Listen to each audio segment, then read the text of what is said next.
जवळपास 2 वर्ष झाले. ग्रामपंचायत अधिकारी रुक्माजी मुतखेडे येथे जवळपास 2 वर्षापासून चालवत आहेत योगा. आणि आमचे साधक पण भरपूर आहेत.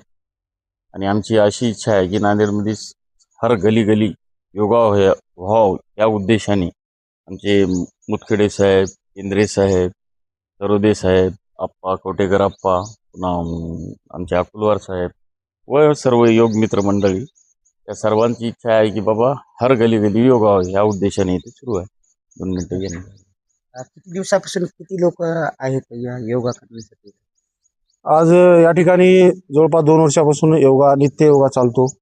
श्री सीतारामजी सोनटके गुरुजी यांच्या मार्गदर्शनाखाली योगाचार्य यांच्या मार्गदर्शनाखाली या ठिकाणी वर्ग चालू केलेला आहे. आणि त्यांच्या कृपाआशीर्वादाने हा 2 वर्ष झाला योगा चालू आहे. आणि या ठिकाणी नित्य योग साधक रोज 30, 40, 50च्या आसपास साधक येतात. आणि नित्य योगा असा आहे की आपल्याला रोगापासून मुक्ती आणि आपलं आरोग्य सदृढ राहील यासाठी आपण दैनंदिन हे रोज योगा घेतो.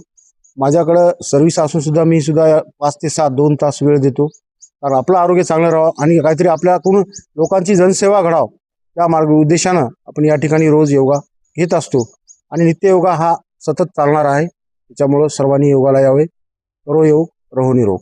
तुम्हाला याच्यामध्ये याच्यासाठी वगैरे काय address करा?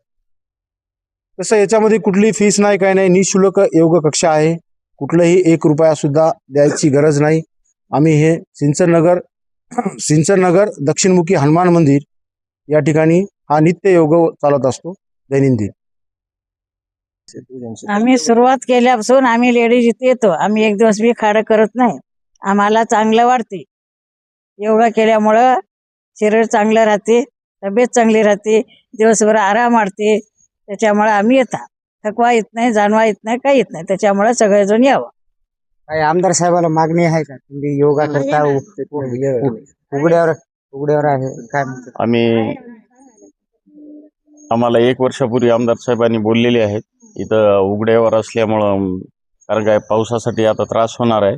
साहेबांनी तसे आम्हाला आम्ही साहेबाकडे निवेदन पण दिलेले आहे. आम्ही सर्व योग टीमनं पण दिलं, सिंचननगर इथल्या वासियांनी पण दिलं. दिपावळीच्या नंतर करून देणार आहे साहेब, टीन टाकून देऊत असं बोलले. पण दिपावळीच्या अगोदर जर दिलं असतं तर बरं झालं असतं. शेड पाहिजे. पावसाळ्याचा त्रास होलाय. पावसाळा आले की हिवाळा आले की आमचा योगा बंद पडल्यानं आमचे शरीर आकडून चालले. म्हातारे माणसं लई त्रास होलाय आम्हाला. उठाईन झाले, बसाईन झाले. हा असं आहे. सगळ्यांचा योग नाही केले आम्हाला दृष्टा पाऊस पडले शरीर आकडून जात. आणि योगा केलेले आम्हाला खूप लाभ झाले. आणि गाठ झाले तोंडा असं मग गाठ केले. योगा केलेले आणि पोटातला गाठ बी होते मला कमी झाले. सर्वांना ओम इथं या ठिकाणी 2 वर्ष झाले, 2 जास्त वर्ष झाले योग चालू आहे. तर ते योग पसरवाडा साहेबांच्या मार्गदर्शनाखाली मुतखडे साहेब घेत असतात. न चुकता एक दिवस बी मुतखडे साहेबांना ऑफिसचा व्याप असला तरी बी येतात. ते रात्री 11-12 वाजता घरी आले तरी सकाळी 5 वाजता वर्ग चालू होते इथं.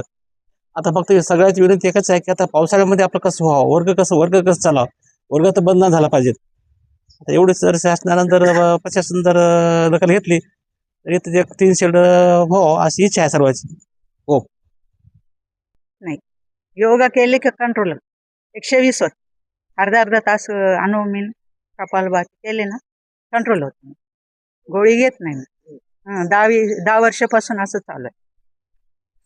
मी करत होते. इथं आले की अजून जास्त करायला 2 घंटे घरात अर्धा तास 15 मिनिटं करत होते.